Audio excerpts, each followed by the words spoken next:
Di sini kelompok 8 akan menjelaskan mengenai asesmen non-tes dan skala sikap.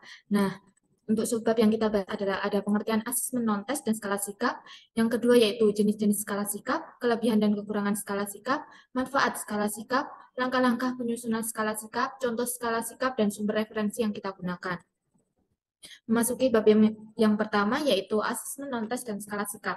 Nah, menurut Kemdikbud pada buku yang berjudul Bahan Ajar Teknik Asesmen Non-Tes tahun 2021, asesmen non-tes adalah cara untuk mengukur seperti sikap, keterampilan, dan sebagainya yang dilakukan dengan tanpa tes atau menguji peserta didik, melainkan dengan cara pengamatan, wawancara, angket, dan sebagainya. Nah, sedangkan untuk skala sikap sendiri itu menurut Bu Mas Ria dan kawan-kawan pada buku yang berjudul Asesmen untuk Pembelajaran Matematika 2022, suatu skala sikap merupakan kumpulan pernyataan-pernyataan sikap atau attitude statement. Pernyataan sikap adalah rangkaian kalimat yang mengatakan sesuatu mengenai objek sikap yang diukur. Sikap merupakan stereotip seseorang. Melalui sikap seseorang, kita dapat mengenal siapa orang itu yang sebenarnya, sedangkan skala sikap adalah instrumen yang mengukur sikap tersebut. Pengukuran sikap tidak dapat dilakukan secara cermat melalui cara penanyaan langsung atau direct questioning, maupun cara-cara observasi terhadap tingkah laku. Nah, pengukuran sikap yang dianggap dapat diandalkan dan dapat memberikan penafsiran terhadap sikap manusia adalah pengukuran melalui skala sikap. Oke, selanjutnya yaitu manfaat skala sikap. Nah, menurut Susilo di dalam bukunya yang berjudul Prosedur dan Penggunaan Instrumen Skala Sikap, yaitu tahun 2022, ada pun manfaat dari skala sikap, yaitu sebagai berikut.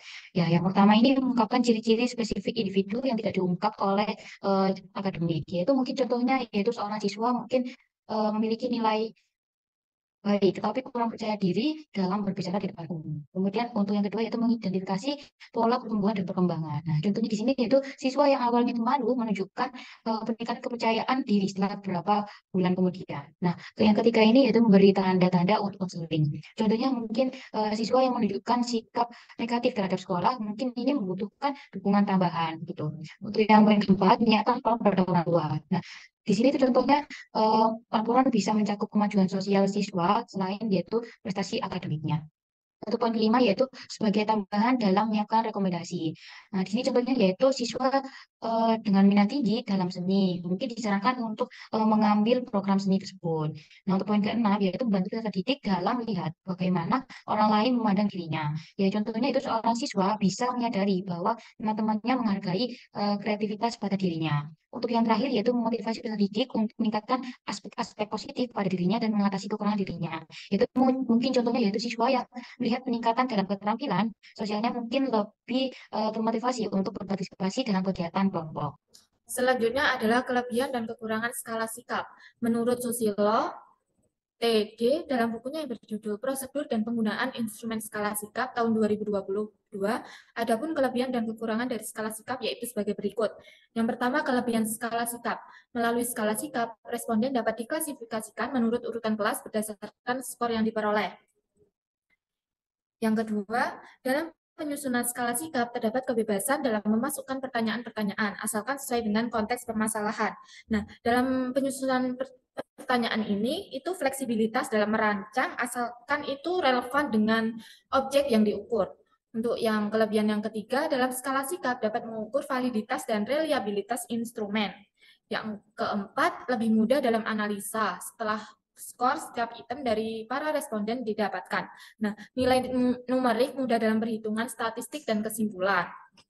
Untuk kekurangan dari skala sikap yaitu yang pertama, penyusunan skala sikap cukup rumit dibanding dengan instrumen lainnya. Nah, cukup rumit di sini karena kita harus memilih item yang tepat. Terus juga ada uji coba, terus juga analisis validitas dan reliabilitas. Yang kedua, ada skala sikap hanya mengukur satu variabel meskipun dengan menggunakan banyak item, pernyataan atau pertanyaan yang harus diisi oleh responden. Yang ketiga, kadangkala total skor dari individu tidak memberikan arti yang jelas.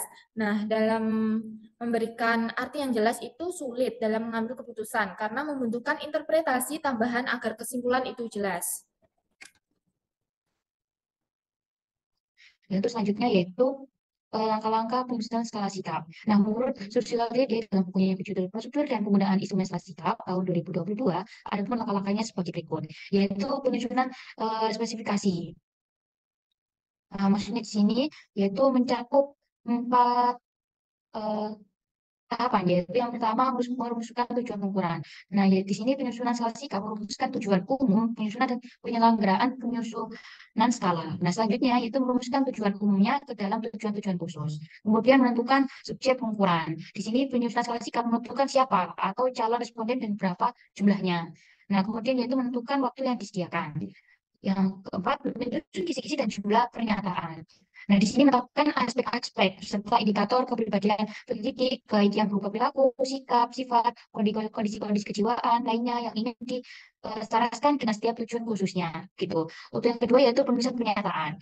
Menyusun skala sikap, menuliskan pernyataan atau pertanyaan dengan cara mengembangkan indikator-indikator yang sudah ditentukan sebelumnya menjadi suatu kalimat pernyataan atau pertanyaan.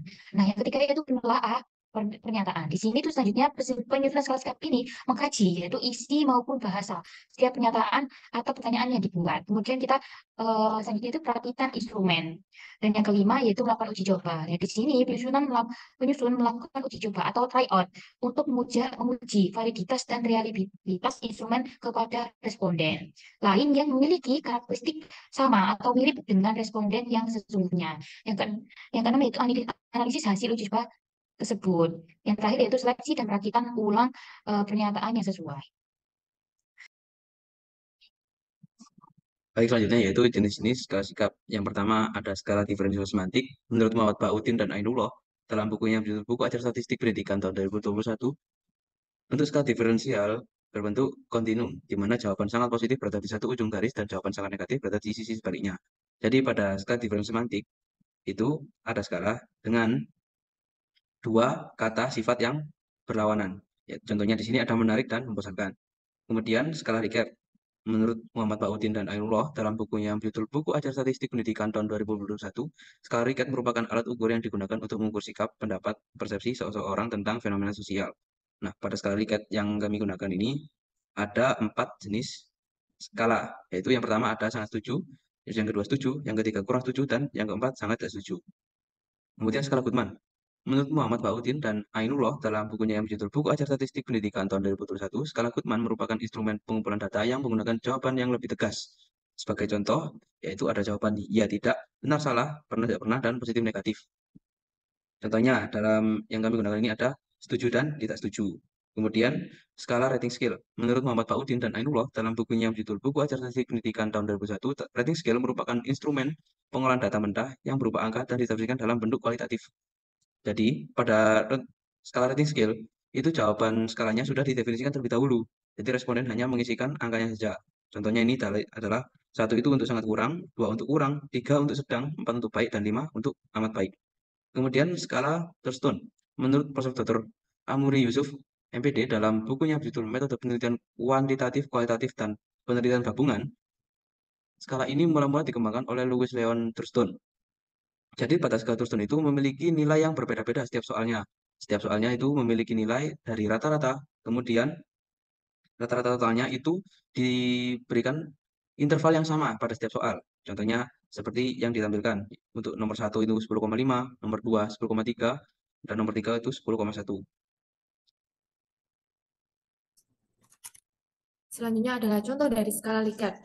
Yang pertama adalah menentukan tujuannya, yaitu tujuannya adalah untuk mengukur sikap siswa terhadap tugas yang diberikan oleh guru. Yang kedua adalah menentukan subjek, adalah murid SMP kelas 7A. Yang ketiga, menyusun waktu yaitu 3 menit. Yang keempat adalah penyusunan pernyataan dengan tujuan yang akan diukur. Nah, di sini skala Likert kita menyusun dengan 4 pernyataan. Pernyataan yang pertama yaitu saya memeriksa kembali instruksi pada tugas yang diberikan oleh guru untuk memastikan saya memahaminya dengan baik. Nah, di sini pilihannya itu ada 3, yaitu sangat setuju, setuju, tidak setuju, dan sangat tidak setuju. Pernyataan ini masuk ke dalam pernyataan positif. Untuk pernyataan yang kedua yaitu saya melewatkan beberapa petunjuk dalam tugas yang diberikan oleh guru karena merasa sudah cukup memahami tugas tersebut. Pernyataan ini masuk ke dalam pernyataan negatif. Untuk pernyataan yang Yang ketiga adalah saya suka memberikan tanggapan atau pertanyaan mengenai tugas yang diberikan. Pernyataan ini masuk ke dalam pernyataan positif. Untuk pernyataan yang keempat yaitu saya merasa tugas yang diberikan terlalu sulit untuk saya selesaikan. Pernyataan ini masuk ke dalam pernyataan negatif. Selanjutnya adalah pedoman penskoran. Kita menggunakan skala Likert dengan 4 pilihan, yaitu untuk pernyataan positif. Yang pertama, sangat setuju bernilai 4, setuju bernilai 3, tidak setuju bernilai 2, dan sangat tidak setuju bernilai 1. Sedangkan untuk pernyataan negatif, sangat setuju itu bernilai 1, setuju bernilai 2, tidak setuju bernilai 3, dan sangat tidak setuju bernilai 4. Untuk interpretasinya yaitu modus sama dengan 1, maka sikap siswa terhadap tugas yang diberikan guru itu kurang. Modus sama dengan 2, maka sikap siswa terhadap tugas yang diberikan oleh guru itu cukup. Selanjutnya, modus sama dengan 3 adalah sikap siswa terhadap tugas yang diberikan oleh guru itu baik. Kemudian, modus sama dengan 4, maka sikap siswa terhadap tugas yang diberikan guru sangat baik.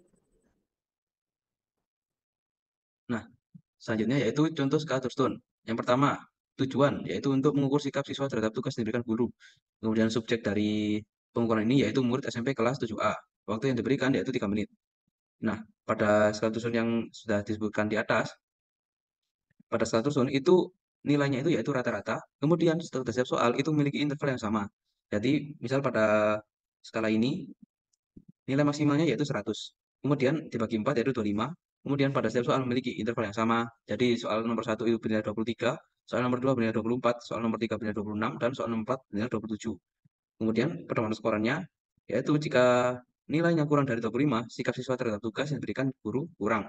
Kemudian nilai 25 sampai 50, sikap siswa terhadap tugas yang diberikan guru cukup. Nilai 61 sampai 75, sikap siswa terhadap tugas yang diberikan guru baik.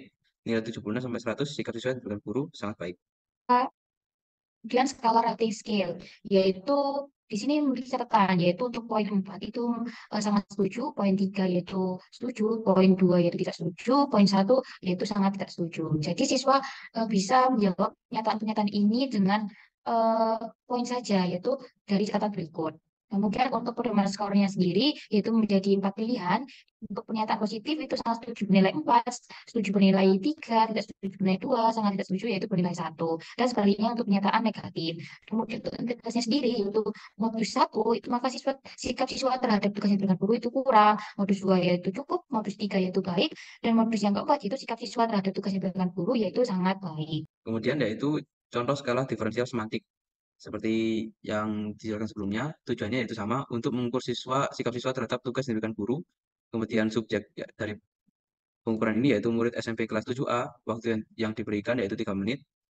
Kemudian seperti yang saya jelaskan di atas, pada skala diferensial semantik itu memiliki 2 kata sifat yang berlawanan untuk skalanya. Contohnya yaitu, saya meriksa kembali instruksi pada tugas yang diberikan oleh guru untuk memastikan saya memahaminya dengan baik. Jadi, jika kita ingin menjawabnya setuju, bisa digeser ke lebih setuju. Nah, kemudian untuk pedoman perskoran. Pada pedoman perskoran ini, nanti akan dibagi skalanya menjadi 4, yaitu sangat setuju bernilai 4, setuju bernilai 3, tidak setuju bernilai 2, dan sangat setuju bernilai 1 untuk pernyataan positif. Kemudian sangat setuju bernilai 1, setuju bernilai 2, tidak setuju bernilai 3, dan sangat tidak setuju bernilai 4 untuk pernyataan negatif. Jadi interpretasinya, jika modusnya 1, sikap siswa terhadap tugas yang diberikan guru kurang. Untuk modusnya 2, sikap siswa terhadap tugas yang diberikan guru cukup. Jika modusnya 3, sikap siswa terhadap tugas yang diberikan guru baik. Jika modusnya 4, sikap siswa terhadap tugas yang diberikan guru sangat baik. Nah, kemudian masuki yaitu contoh skala kedua. Di sini tujuannya yaitu sama terkait skala-skala yang sudah disebutkan oleh teman-teman saya, yaitu langsung saja di Goodman ini memberikan pilihan jawaban iya dan tidak. Nah, di sini sebagai contoh kita memberikan pernyataan yaitu jika saya memeriksa kembali instruksi pada tugas yang diberikan oleh guru untuk memastikan saya memahaminya dengan baik.